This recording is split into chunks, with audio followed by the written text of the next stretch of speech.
I'd like to welcome everybody again to a beautiful Wednesday day out there. It's going to feel like fall this weekend. I'm kind of excited. Uh, we're here with Nate Huck today, the migratory game bird consultant with the DNR, to talk about early teal season, which is coming up faster than we probably like with all the kids starting school and everything. So, Nate, I'll turn it over to you and we'll get started. Yeah, thanks, Benji, and welcome everybody. As Benji said, I'm Nate Huck. I'm the migratory game bird consultant. I started officially in this role here back in April, and prior to my time here, or prior to that role, I was the resident game bird consultant covering our non-migratory species, and I also spent 4 years in Pennsylvania and 4 years in Wyoming in a similar role. So really happy to be here today and talking about um, our early teal season here in Minnesota, and hope everybody gets a little bit of something out of this. So I always like to start out so people know where we're going with things. So we'll begin with some background on why teal seasons exists and why they're structured the way they are. And then we'll look at how Minnesota implemented its early teal season and how it has performed. And after that, we'll cover some regulations, some teal biology, how to identify teal, which is obviously really important. And finally, we'll go over some scouting tips and strategies and hunting tactics and some final field tips before opening up for questions. And yeah, if you have any questions along the way, feel free to drop them in the chat and we'll address them during the Q&A at the end. And this session maybe a little slanting a little more towards new hunters, but hopefully everybody, even those who are experienced, can get a little bit of something out of it. So first, why do teal seasons exist? This seems to be a question I get quite a lot. Um, so essentially, teal are among the earliest migrating ducks.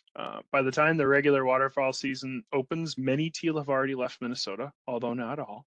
Um, and to address this, the Fish and Wildlife Service allows for special early teal seasons that are carefully structured to reduce the risk of other species being harvested. And ultimately, these seasons provide additional opportunity for hunters, and they're managed under those, strict regulations that I kind of mentioned to avoid negatively impacting those non-target species. And some of those regulations include experimental seasons that require states to evaluate hunter proficiency to only shoot those teal or only shoot at teal, and not at non-targets such as mallards and wood ducks.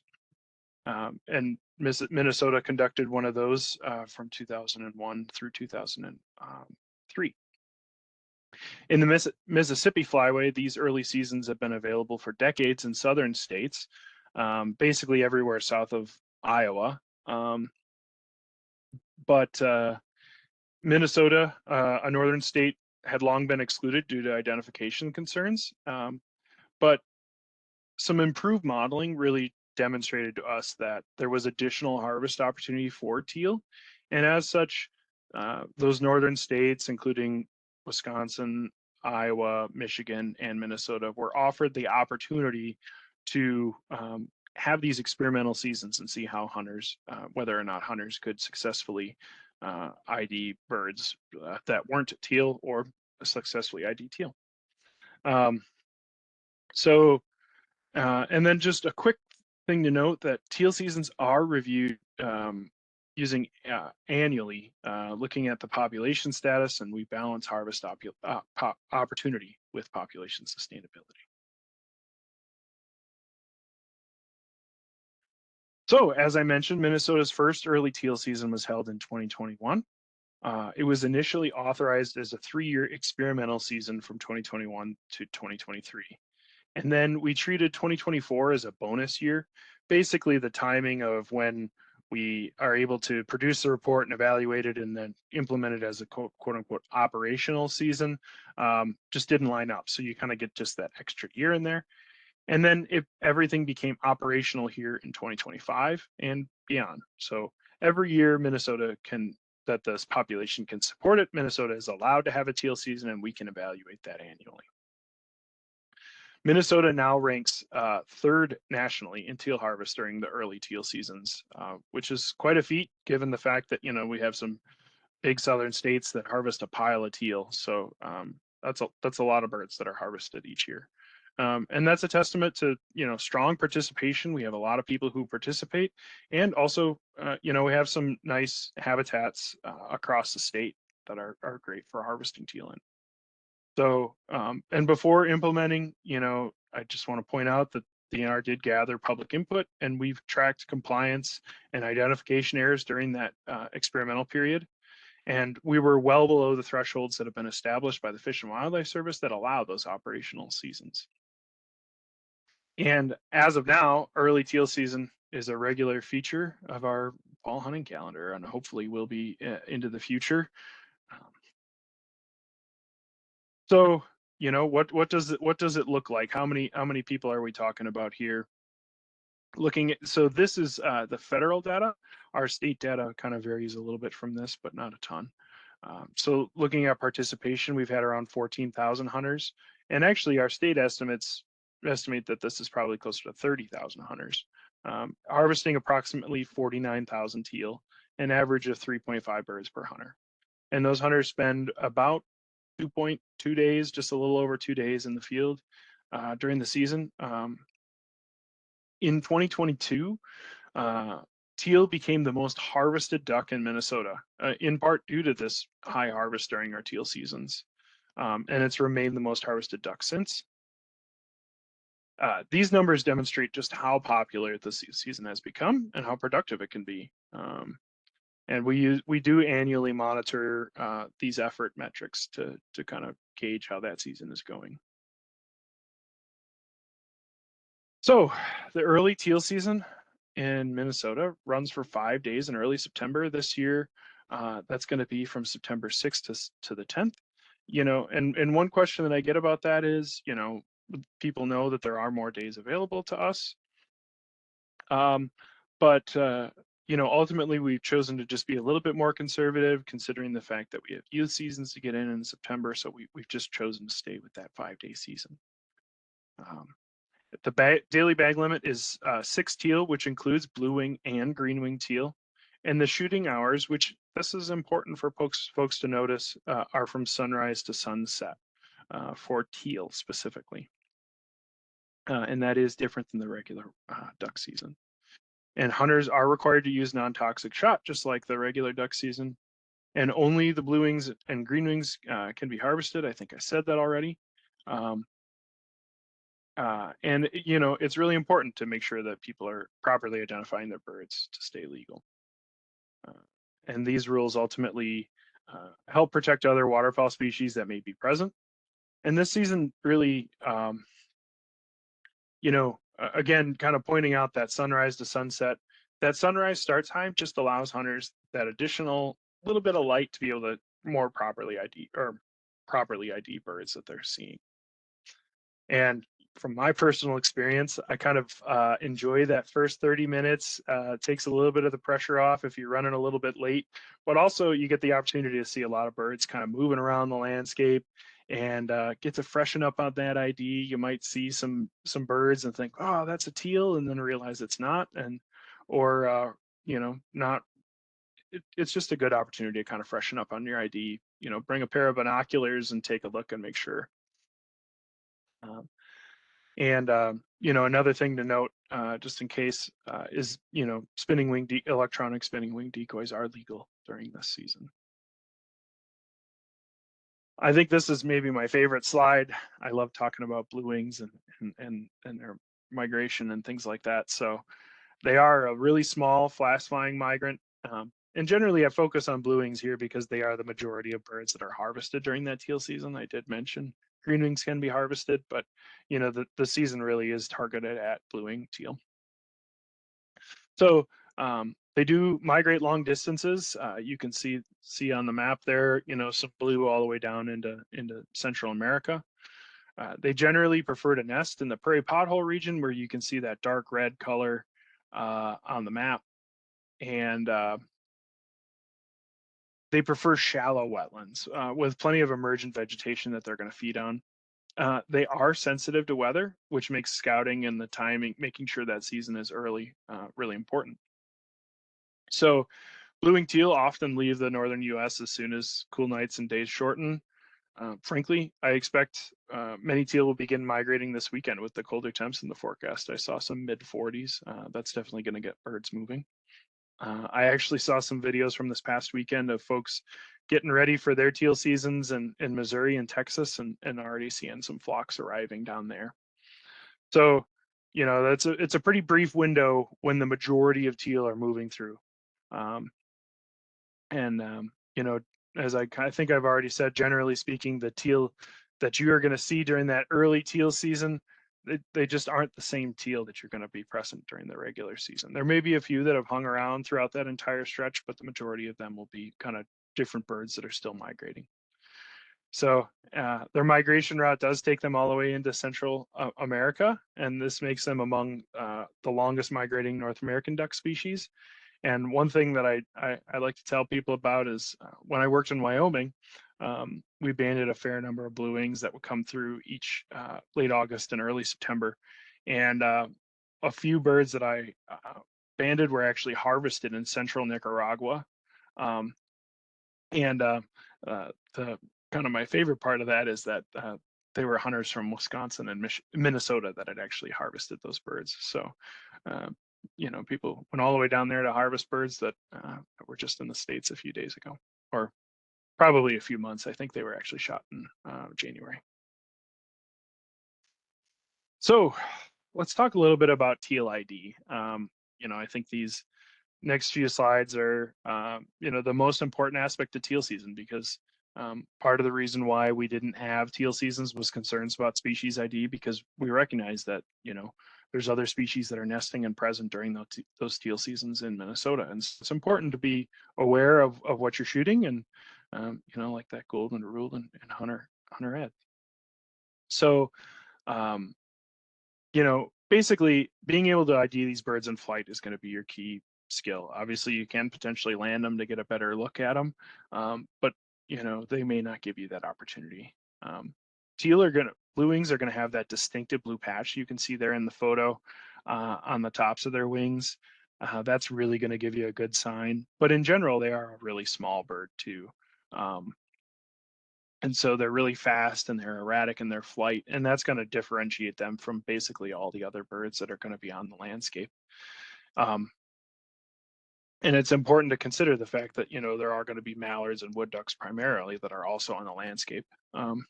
So think about going out and taking a look at birds and trying to see them flying through.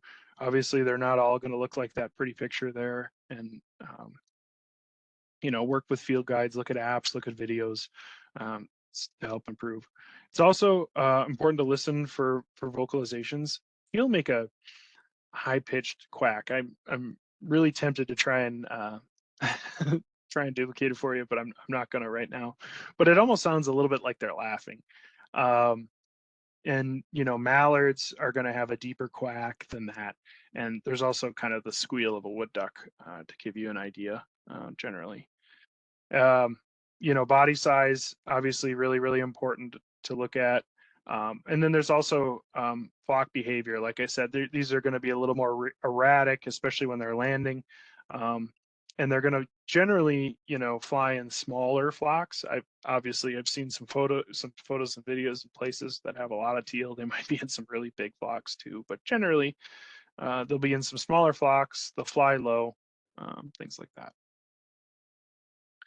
So the other species that you can legally harvest is green-winged teal, and there's a couple in this photo, and this might be something that you could actually see here in Minnesota, a mixed flock. You've got some blue wings, you got some green wings, more green wings, more blue wings, kind of all mixed in together. And that'll happen from time to time. Like I said, you can harvest both species. Um, but green-winged teal can also be taken. And this photo, though, you can see in that green wing, you can see this uh, green on the speculum there, on that trailing edge. That'll give you a good idea. But also, they're even smaller than a blue wing, so they're going to be basically one of the smallest ducks that you're going to be able to see in Minnesota that time of the year. And I did say there's actually 3 species in this photo, and this isn't intended to scare you, but it is intended to give you an idea that, this is what the possible ID concerns can be. And so here, right here, just left of center, you can see a northern shoveler. Um, you can see it doesn't have that bright blue patch up on the top, but an adult male might. But they are quite a bit bigger than these blue wings, and you can see also here they have this really big bill that you can see. It does stand out quite a bit when you're looking at birds. So it's just important to make sure that when you're looking at a flock, there can be mixed flocks, and just be aware of that, and be thinking about it as you're watching these birds decoy. Um, I should note, shovelers would be the most confusing species that, in my opinion, that you could see during a teal season, but they're not super common. But they may be there, and especially if you're in more of the prairie environments to the west and to the south. So, another species to think about here is the mallard. That would probably be either the second or the third most common bird that you would encounter during teal seasons beyond teal. But they're going to be generally very considerably larger. You can see they've got the white on the trailing edge and in the center of the wing.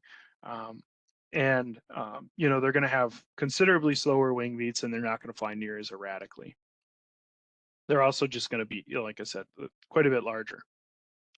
So it's important, this would be one of those species to kind of remember to take a look at as you're, prepping in the morning and you got that 30 minutes before sunrise to just, see what's flying around you. And that's also going to give you an idea of what to look out for, but, mallards might be present. And then lastly, we have our wood ducks. Again, white trailing edge here. Um, and wood ducks are just generally shaped very differently than teal. Um, they often will, appear early and maybe in the same, habitats potentially, but they have, considerably different head shape as well as, this longer tail, and they kind of just, I don't know, look like they're gliding, if you will. Um, so um, some resources that you might be able to find out there could find side by side photo guides to compare each of the species, and they're great to review before opening morning. And like I said, just just sit back with a cup of coffee, before shooting time, and kind of take the chance to just ID birds. I like to sit there with my binoculars and take a look at birds that are landing and things like that. um, and in the end, this is really a learned skill. And it's a skill that we can all learn, and it's a skill that does improve with more practice. And so just, take time before the season to refresh. And, but it is important to remember that a mistake can lead to a citation. Um, and when in doubt, no one's making you pull the trigger. So if you're not sure, just hold off and either let the bird land and maybe you can confirm it then, or just let them pass. There's nobody making you do it. So and like I said, using binoculars, taking time to scout ahead of time, you can really know what's around, and feel more confident. So moving on from ID, thinking more about scouting. I would say scouting it's really crucial for success during this season. When I hear people complain about not finding birds, oftentimes they tell me it's, they just hunted their favorite spot and they didn't look around. I think last year I drove to 10, 12 lakes before I found ones with a good abundance of teal on it. So you're going to look for shallow areas, flooded vegetation, temporary sheet water. Rice lakes can hold teal as well. Um, go early in the morning or late in the evening, as you'd have time before work, or before the sun goes down. That's going to be the best time to see birds that are active. If you happen to be there during the middle of the day, checking for things like feathers or droppings. Small tracks in the mud will give you an idea that there was some teal there. And when possible, always try and stay at a distance and just glass from a distance so that you don't disturb birds. Um, And you're going to be looking for teal are generally flying pretty low across the wetland. Um, Also, there's plenty of digital mapping tools out there, satellite imagery that can help you identify some of those wetlands that might get some water in them after some rain events. So, and frequently teal will really take advantage of heavy rain events to move around the landscape and find fresh food. So, just be thinking about that if we do get some rain, right before or during teal season. Um, I always just say, don't be afraid to put some miles on your vehicle or on your feet to find some birds. So, um, the other thing I'll say is conditions can change really, really fast. I kind of already hinted at this, but teal are super mobile. And as we get rain, they could be 10 miles away the next day. So just don't be afraid to change your plans and go check new places, especially if the weather changes. And scout, a lot if you can. It's I don't have the data right in front of me. I can't remember the number, but frequently when we survey hunters, those who are actually scouting to decide where they're going to hunt are harvesting considerably more birds than those who don't. So when we're thinking about hunting tactics and other gear, um, use a small spread, 6 to 12 teal. If you don't have teal decoys, you can use hen mallards. Frankly, you can use any duck decoys. They are generally a little more susceptible to decoying. They don't require big spreads though. Just a few duck decoys is plenty. But they do respond really well to those motion decoys, and particularly the ones that have the fastest spinning wings, whether that's a teal decoy or I'll use a dove one sometimes. Those that spin faster will get their attention a little bit better. And for concealment, just stay low and use natural vegetation whenever is possible, um, and sit still. That is the biggest mistake I see younger or new duck hunters make. Uh, Teal are generally pretty fast, but they're not very wary. But movement will flare them. So, uh, the like I said, the biggest mistake people make is moving too much or showing your uncovered face. So just keep still, follow the birds with your eyes rather than moving your whole head, or just move your head very slowly left and right to keep track of them. And wear a face mask or face paint. Can't stress that enough. If you have complexion like mine, uh, it can look pretty bright in the sun, and they're going to see that and flare off. Um, and you can use a 12 or a 20 gauge shotgun. Generally speaking, you could obviously use smaller if that's your preference. Number 6 or 7 steel is fine. You can go up to 4 or 3 if you want to. And then using an improved cylinder, a modified choke for quick shots. Um, Teal often land right in the middle of the spread, so don't overthink your decoys or anything like that. Um, just put them out there in front of you, 20 to 25 yards away, and get ready, I guess. So, granted, looks like we're going to have more fall-like weather this weekend, but who knows what next weekend will bring. So, or I guess it's 2 weekends now. So just, birds are going to be moving most early in the morning. That's going to be your best bet to harvest teal right at sunrise for the next couple of hours. So um, expect it to be warm. It typically is, and come prepared definitely for bugs.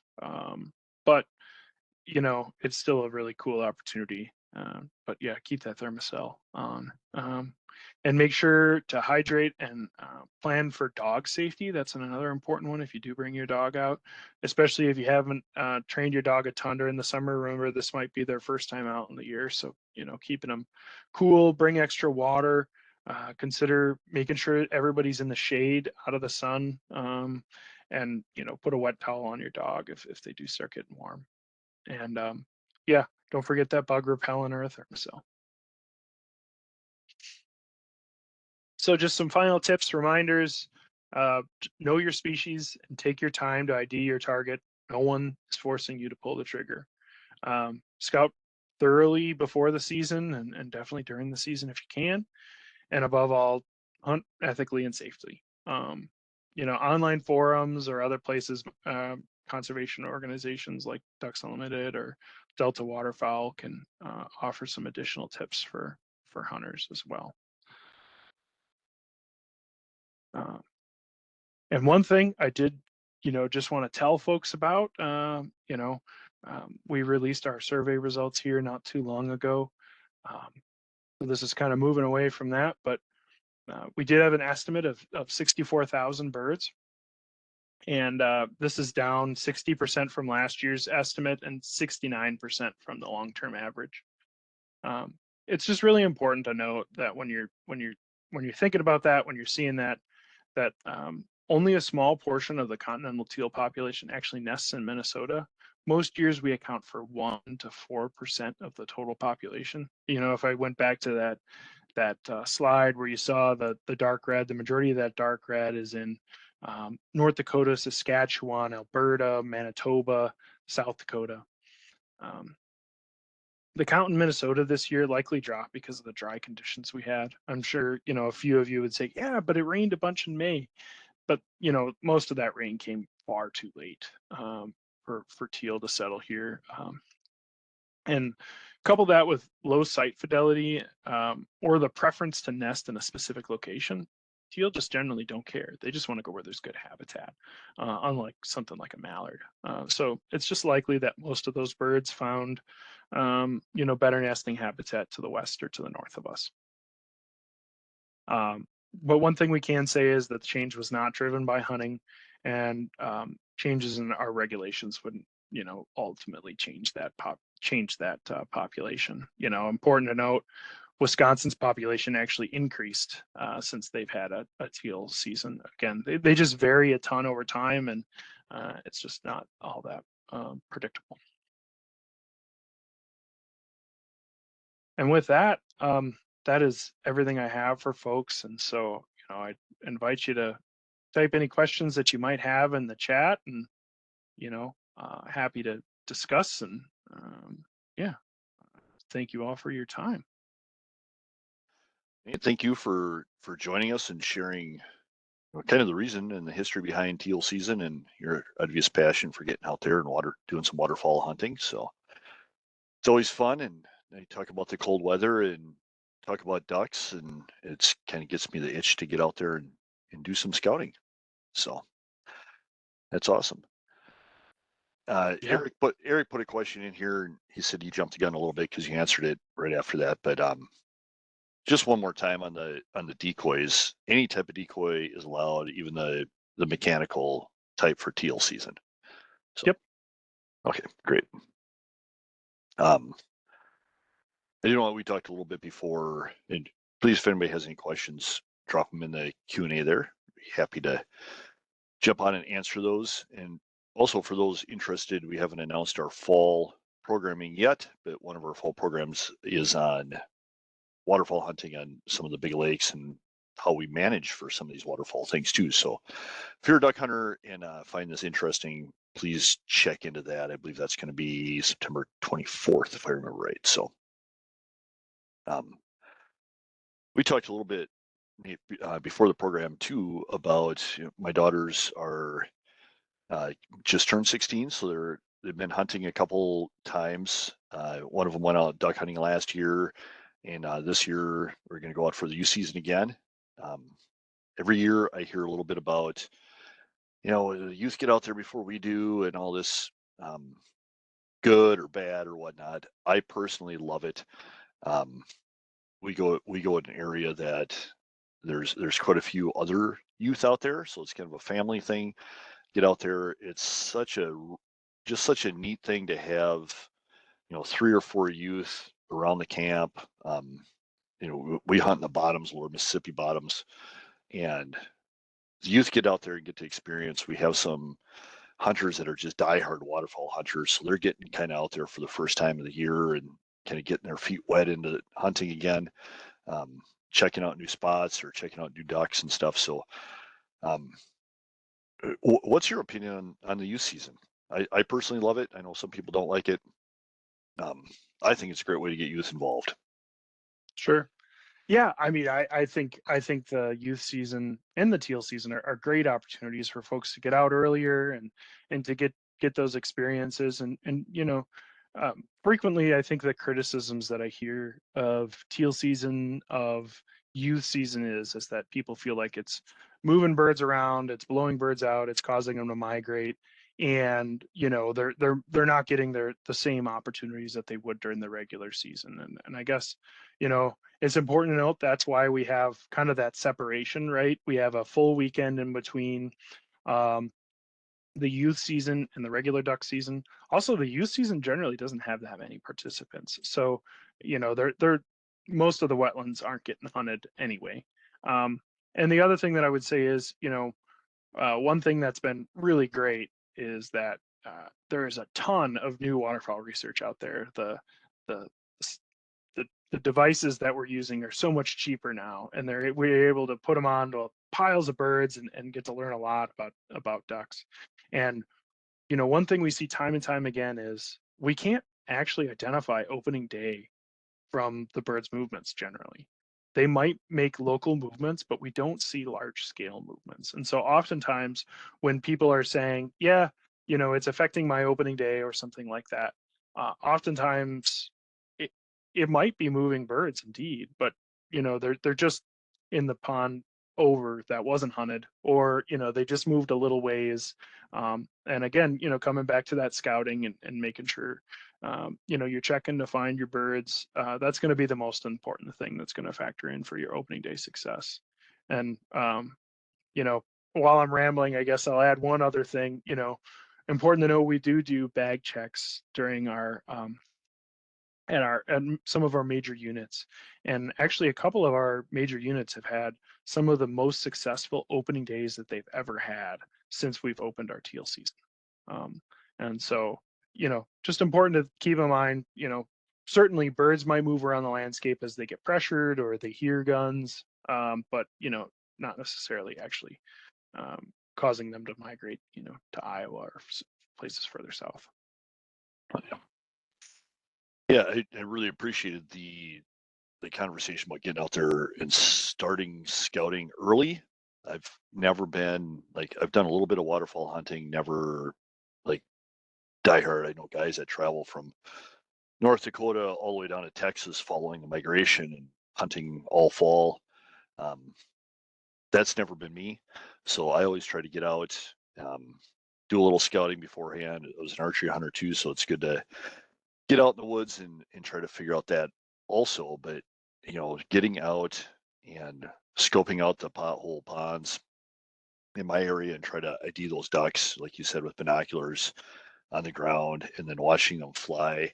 It doesn't take too long to figure out the flight patterns, especially between like a mallard and a teal. There's you'll be able to pick that up pretty fast. I think that's one of the reasons that getting into duck hunting is or waterfowl hunting in general is harder because of the you don't want to go out there and get a ticket for shooting the wrong birds. But there's great resources out there if you put a little scouting time in and find where the birds are and work on identifying them. It's just like people are going to state parks on birding walks and checking off the list all the time. You can do the same thing for ducks. Check those off and you'll get familiar with them. So I encourage you to everybody out there to give that a shot and do what you can to improve your skills. Yeah. So Robert had a question about, I don't know if you know the answer to this. You might have to have Cassie look it up or we can look it up quick. But does early goose season also start the same date as teal? Is that a it conflict? it does start the same day, so I wouldn't consider it a conflict though. Generally speaking, there there can be some overlap with habitats,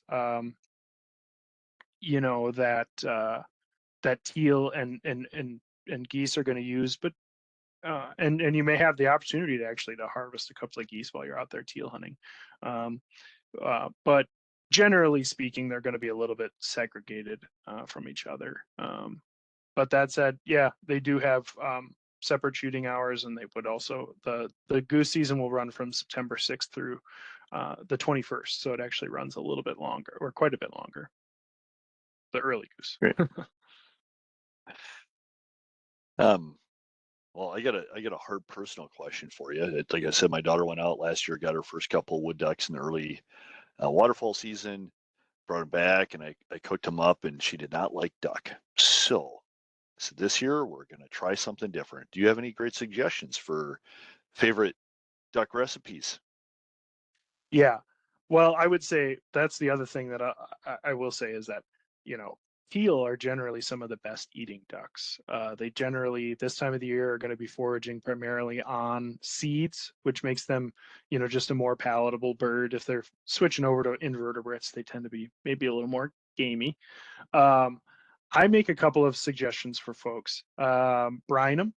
A saltwater brine can be really helpful for just taking a little bit of the gamey flavor out of them.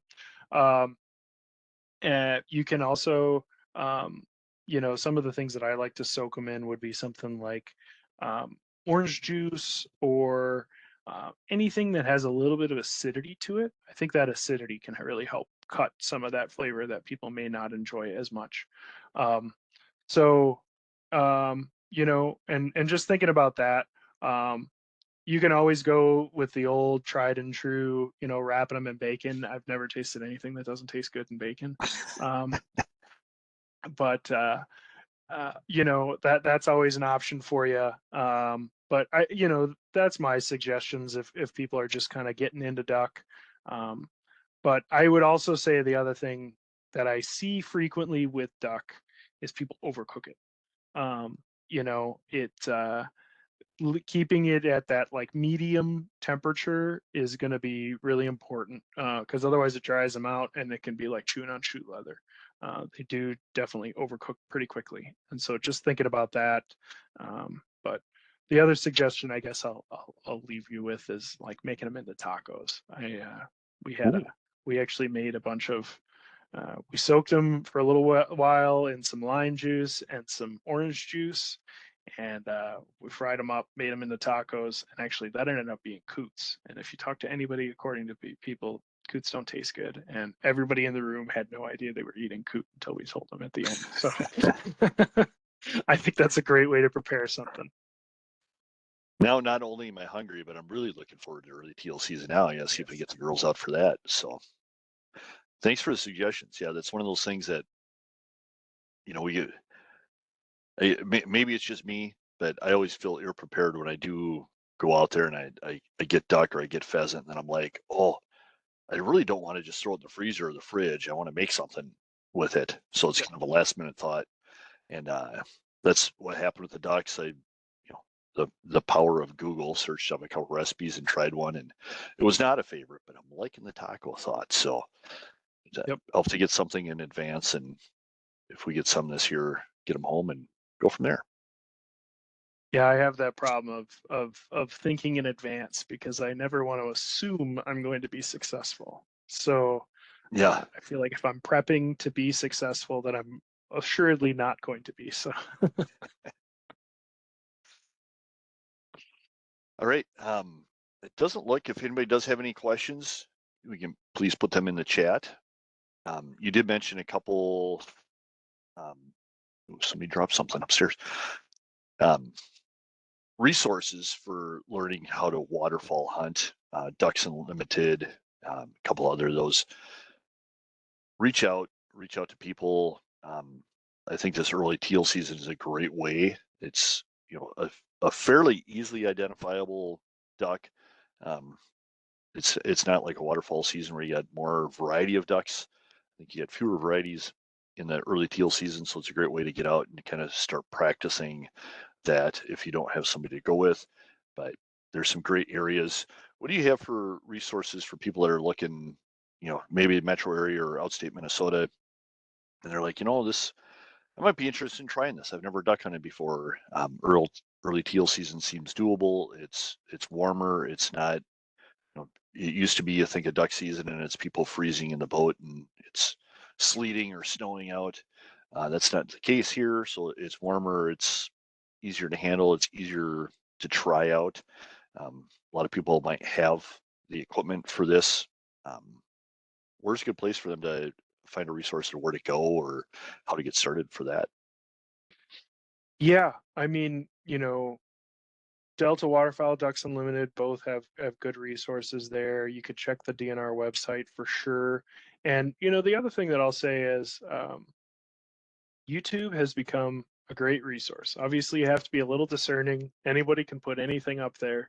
But you can find some really good resources on YouTube from people who have a decent following. And so looking for suggestions there can be really helpful for folks, I think. So that would be personally, if it was me, that would be the first place that I would start. And I think it is a great resource to be able to make some of those suggestions. And but yeah, checking the DNR website for WMAs or that might be nearby, or WPAs for the Fish and Wildlife Service might be a good place to look to. Yeah, I think we were both on a webinar. We talked about the millions of acres of WMA's wildlife management areas across the state of Minnesota. I think there's a 1.4 million, something like that. There's a Yep, lot of there's a lot of land out there. There's a lot of property. Obviously, not all of it is ideal for waterfowl, but go to the DNR website, look up WMAs. That's a great resource to find some areas that are maybe close to you or close to where you want to go hunt, and look into those and um, make a plan. absolutely. So, any last points or anything you want to call out today?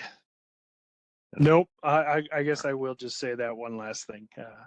You know, uh, know your target and what's beyond it, and nobody's forcing you to pull that trigger. So just be sure of your target before you do, and and then uh, yeah, good luck. Yeah, good luck out there this fall. We're talking about waterfall this week. Next week, Eric Hildebrand is going to join us next week, and we're going to talk about managing for CWD.